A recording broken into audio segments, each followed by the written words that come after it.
Should it be a 1-fund portfolio, a 2-fund portfolio, a 5-fund portfolio? It can become a little bit confusing, but I have you covered.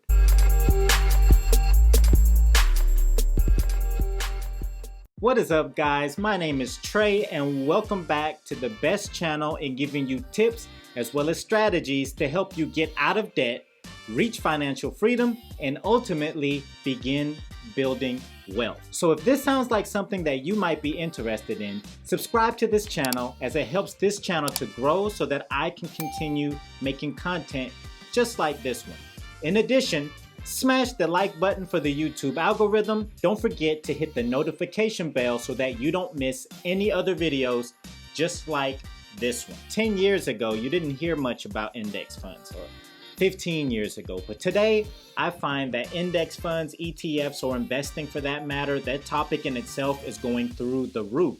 But one thing that I found is that people are making it complicated when it really should not be. For those of you who want to keep it as simple as possible, which I recommend that you do, there's no reason for having an overly complicated portfolio. The simplest portfolio being a 1-fund portfolio, my recommendation would be 2 particular index funds. The first one being Vanguard's S&P 500 Index Fund, or VFIAX, or VOO. Now, in this video, I won't be going over its expense ratios or its 5 and 10-year returns, but I will put it in the description. Vanguard's S&P 500 Index Fund covers 500 of the largest companies within the United States. Warren Buffett himself has stated that what you should do is invest in an index fund that tracks the S&P 500.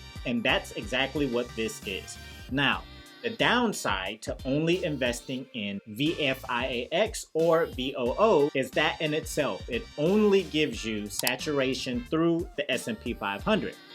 So for that reason, I have a second recommendation for you, and that is Vanguard's Total Stock Market Index Fund, VTSAX or VTI. Now, these do include the 500 companies from Vanguard's S&P 500 Index Fund, but it also includes an additional 3,100 plus companies, all right? So you'll be invested in over 3,600 companies. This includes small, mid, as well as large caps. Vanguard's S&P 500 Index Fund and ETF only consist of large caps. So in order to be fully diversified, you want a mixture of small, mid, as well as large caps, all right? So if you're looking at doing a 1-fund portfolio, my recommendation would be one of these 2. If you're looking to do a 2-fund portfolio, I would add Vanguard's Total International Stock Market Index Fund, and that is VTIAX or its ETF equivalent VXUS. There are many people who feel as though they don't want to be fully invested in only the US stock market. For this reason, you'll find many of investors who decide to invest in the international stock market as well. And that's exactly what this is. Over 4,000 companies within the international stock market. And it's a great way to fully diversify your portfolio. One of the key things that you want to keep in mind when you're looking at your investment strategy is to ensure that you are fully diversified, which means in basic terms, you don't want to put all of your eggs in one basket. You want to spread out your eggs through multiple different baskets, and that's what this is. Look at your portfolio as different baskets that you can put your eggs in. So if you're doing a 1-fund portfolio, you're doing a 1-basket portfolio. If you're doing a 2-fund portfolio, you're doing a 2-basket portfolio. Do you prefer a 1-fund portfolio or the ever so popular lazy portfolio, i.e. the 3-fund portfolio? Put down in the comments below so that we can all get a general idea of what might be the general consensus here. All right, so for many investors, especially young investors, the 1 or maybe even 2-fund portfolio would be all that you need. But because US stocks are very volatile, most investors, including myself, want to add a blanket of security. And the way to do that is by adding bonds. Bonds are usually very much so less volatile, and they actually move in the opposite direction of stocks. And so for that reason, I am including here Vanguard's Total Bond Market Index Fund, VBTLX or BND. These are actually going to be comprised of over 8,000 corporate and US government bonds. Now, this is going to give you extra security when you're aggressively investing. Now, the rule of thumb is that the closer you get to retirement, the more heavily you want to begin investing in bonds and slowly start moving away from aggressively investing. If you're looking to do a 4-fund portfolio, what I would do is add an international bond. Now, international bonds will not move in lockstep with the US bond market, so you can increase the diversification of your portfolio by adding a 4th index fund. In this case, Vanguard's Total International Bond Index Fund, VTABX or BNDX.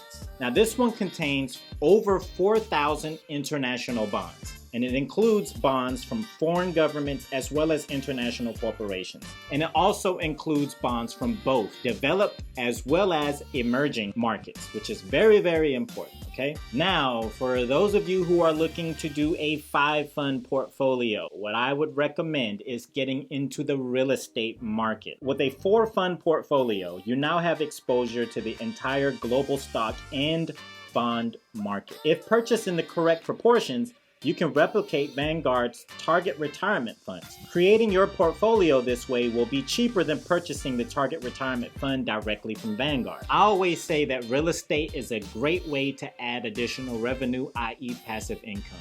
But for those investors who do not directly invest in real estate, will nevertheless invest through Vanguard's REIT Index Fund or ETF, VGSLX or VNQ. To get broad exposure to the real estate market, you would want to invest in Vanguard's REIT. And I wanted to add one last one for you guys, okay? And that is Vanguard's High Dividend Yield Index Fund, VHDYX or VYM. You take the largest companies or the most successful companies that you're invested in, and they will pay you a dividend each year because they're doing so well. It's a great way to reap dividends, but my recommendation would be to make sure you take those dividends and reinvest them back into your portfolio instead of cashing out. All right, guys, so there you have it. I actually just went over 1-fund portfolios all the way up to 6-fund portfolios. Now, again, my personal favorite is the lazy portfolio,